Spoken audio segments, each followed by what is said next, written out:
بسم اللہ الرحمن الرحیم۔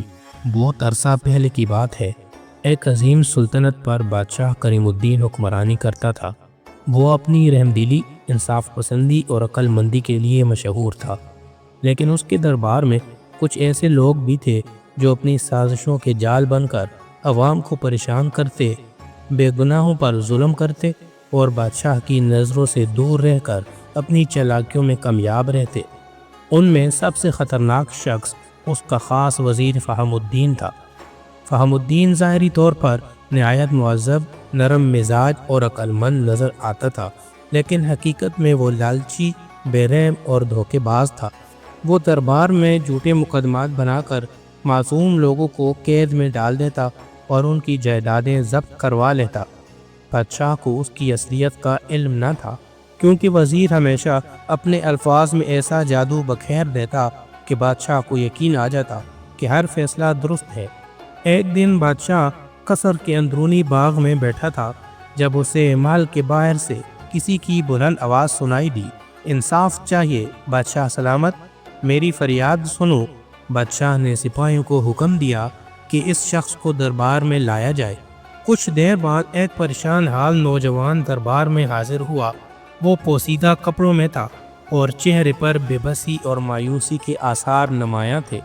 بادشاہ نے اس سے پوچھا، کون ہو تم اور کیا معاملہ ہے؟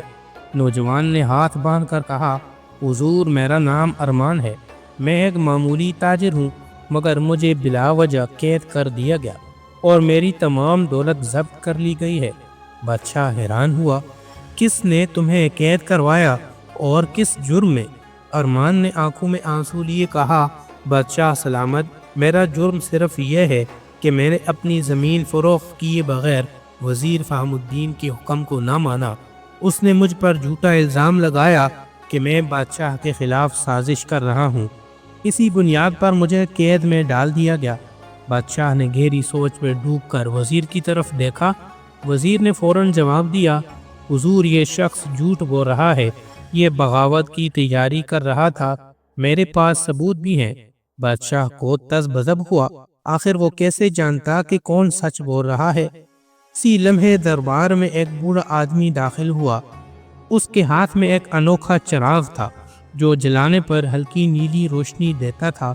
بوڑھے نے جھک کر بادشاہ کو سلام کیا اور کہا، بادشاہ سلامت، اگر اجازت ہو تو میں اس چراغ کی مدد سے سچ اور جھوٹ کا فرق واضح کر سکتا ہوں۔ بادشاہ نے حیرت سے پوچھا، یہ کیسے ممکن ہے؟ بوڑھے نے مسکرا کر کہا، یہ چراغ قدیم جادوئی علم کا حصہ ہے۔ جب اسے جلایا جاتا ہے تو جو بھی جھوٹ بولتا ہے اس کا چہرہ سیاہ پڑ جاتا ہے اور جو سچ بولتا ہے اس کے چہرے پر روشنی آ جاتی ہے۔ بادشاہ نے فوراً چراغ جلانے کا حکم دیا۔ جو ہی چراغ روشن ہوا، دربار میں عجیب سی خاموشی چھا گئی۔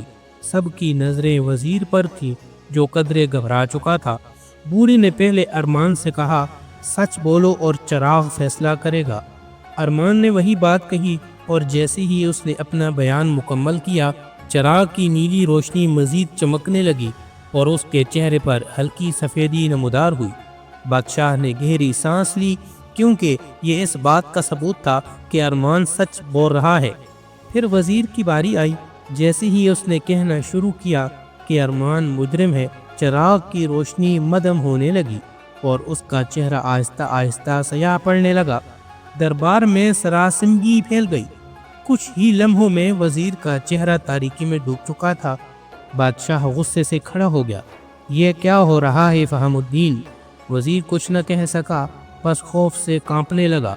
بادشاہ نے فوراً حکم دیا کہ وزیر کو قید کر دیا جائے اور اس کے تمام مظالم کی تحقیقات کی جائے۔